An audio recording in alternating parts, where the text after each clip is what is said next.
بسم الله الرحمن الرحيم.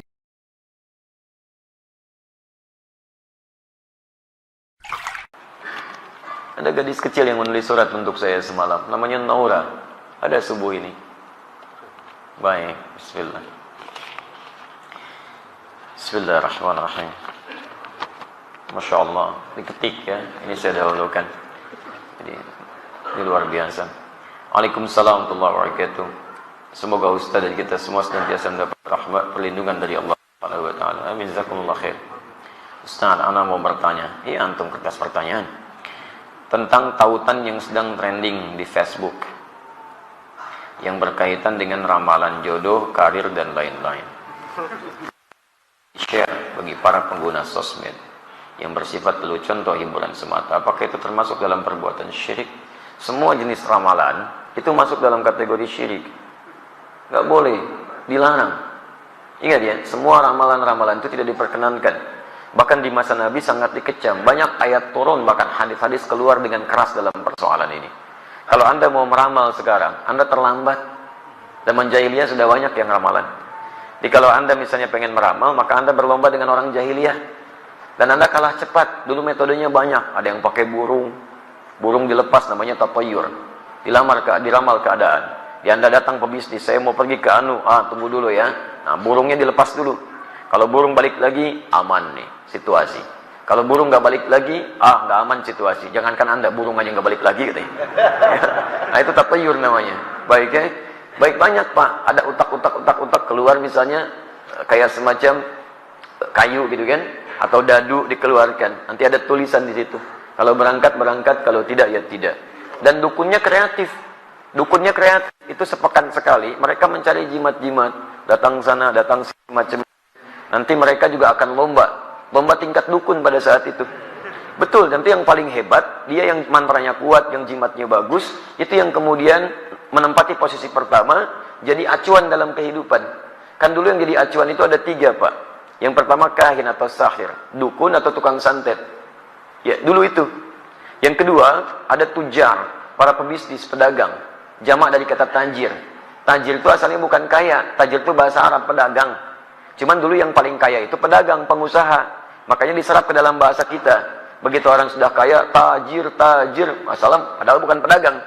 Bisa kan? Bisa aja. Ada diplomat kaya, bukan tajir namanya. Kaya. Ya. Tapi kalau tajir, itu bahasa Arabnya, berarti pedagang artinya. Nah ini kalau semakin kaya, maka semakin terhormat. Punya kedudukan dia.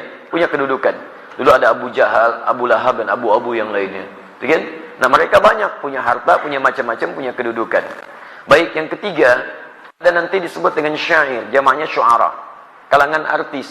Ya, artis pada saat itu. Syu'ara, penyair. Jadi mereka itu berlomba, Pak. Sampai nanti dimunculkan banyak kisah di Quran. Surah ke-26 kan surah syu'ara. Ya, kalau Anda baca dari ayat 224 ya, itu Masya Allah mereka pergi tuh. Ada yang ke lembah. Syu'ara yattabi'umul ghawun. Mereka itu seringkali melampaui batas. Ya, wa hum fi kulli wadin yahimun. Ada mereka yang datang kemudian ke lembah-lembah cari inspirasi, ke lembah sendirian cari inspirasi. Ada suara-suara terus bikin puisi di situ, bikin syair. Dilombakan, Pak. Dilombakan. Paknya di aswaq, ya di pusat-pusat hiburan. Ada suq Dumatul Jandal, ada suq Uqab. Puncaknya nanti di Jabal Kubais. Jabal Kubais yang sekarang jadi istana raja. Istana raja. Ya, jadi kalau Anda dari Zamzam, sebelah kanan itu ada satu bukit besar di atas istana raja. Sekarang sudah agak turun bukitnya karena istananya semakin diperluas. Kalau dulu masih kelihatan bukitnya begini. Nah, itu simbol kekuasaan dari sejak zaman jahiliyah. Artinya siapa yang ada di atas bukit itu dia memegang kuasa di sekitarannya. Ya, sekarang dinasti Saud, ya maka dari itu di atasnya dibangun istana raja. Dulu dilombakan. Nanti yang paling hebat syairnya maka akan ditulis dengan tinta emas. Digantungkan di Ka'bah, disebut dengan mu'allaqat. Ada mu'allaqat Imri'il Qais. Ya, dengan bahr tawilnya. Kifanabki min dzikra habibin wa manzili bisaqdil liwa bainad dakhuli fahawmali. Ada Khutai'ah, ya, ada macam-macam dan seterusnya. Ya, ada Ka'ab bin Zuhair.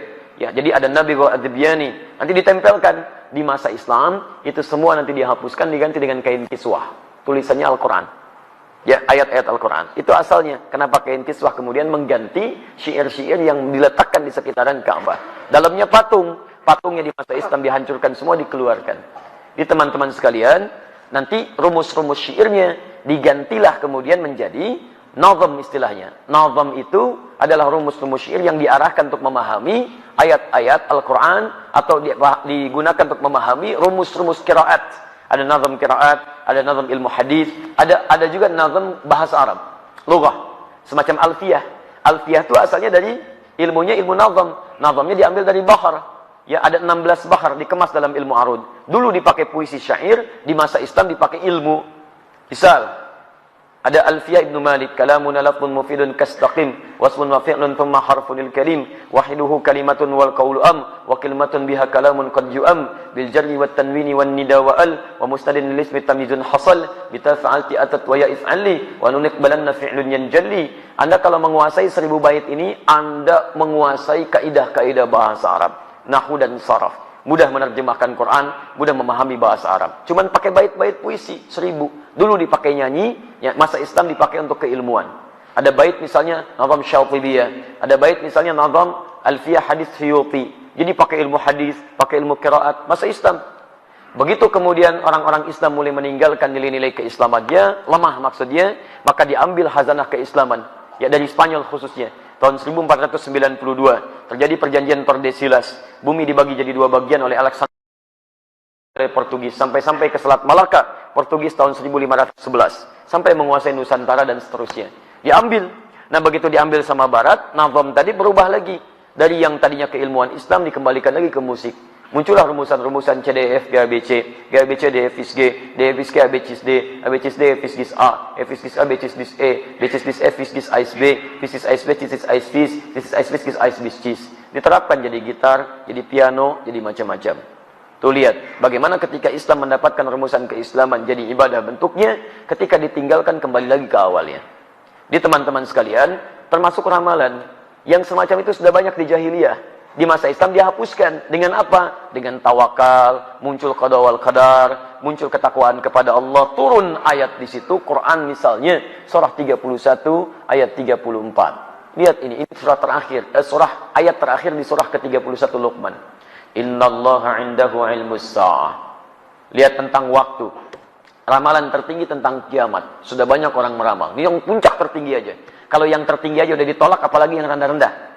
Lihat kalimatnya, innallaha 'indahu 'ilmus sa'ah. Sungguh hanya Allah yang tahu kapan terjadi kiamat. Kiamat itu di Quran banyak kalimatnya. Malik yaumiddin, kiamat. Yaumul akhir, kiamat. Wabil akhirati hum yuqinun, kiamat. Yaumul qiyamah, Quran surah 75. La uqsimu biyaumil qiyamah. Tapi kenapa di sini menggunakan sa'ah? Sa'ah itu menunjuk pada waktu. Sekarang diartikan jam. Jam itu ada menitnya, ada detiknya. Lihat penegasan Allah. Sampai ke menitnya dan detiknya hanya Allah yang tahu kapan kejadiannya. Kalau ramalan-ramalan puncak tertinggi tentang kiamat saja cuma Allah yang tahu, apalagi yang kecil-kecil. Ya, dulu pernah ada yang nekat, saya pernah dengar di Indonesia itu. Saya posisi di Garut pada saat itu. Akan terjadi kiamat ramalan tanggal 9 bulan 9 tahun 99. Masya Allah, sebagian pasar itu ada yang sepi. Begitu nggak kejadian, diundur tahun 2012 katanya. Masya Allah. Tanggal 12 bulan 12 tahun 2012. Ternyata nggak kejadian juga. Saya nggak tahu sampai kapan diundur lagi. Ya, teman-teman sekalian, jadi hal-hal yang semacam ramalan, baik itu sifatnya canda dan sebagainya, tinggalkan, nggak ada manfaatnya. Sekarang bulan apa? September. September itu bintangnya Virgo. Wah, semua yang lain di bulan September maka sifatnya begini. Nggak juga tuh. Nggak juga. Ya. Orang yang lahir di bulan September itu adalah orang yang ganteng misalnya. Enggak juga. Banyak yang di September biasa-biasa saja. Orang lahir September pasti orangnya jenius, orang pintar. Enggak juga. Banyak yang lahir di bulan itu biasa-biasa saja. Sudah tinggalkan yang seperti itu, enggak ada manfaatnya. Ya, jadi kalau Anda tidak update, tidak share, enggak akan laku situsnya. Enggak akan laku, tinggalkan dia, tinggalkan. Dan enggak usah dikomentari. Semakin dikomentari, semakin senang dia. Karena pengennya cuma diklik aja. Ya, paham ya? Jadi kalau ada yang seperti itu, komentar satu, haram, sudah. Akan muncul lagi itu. Allah Ta'ala alam bissawab.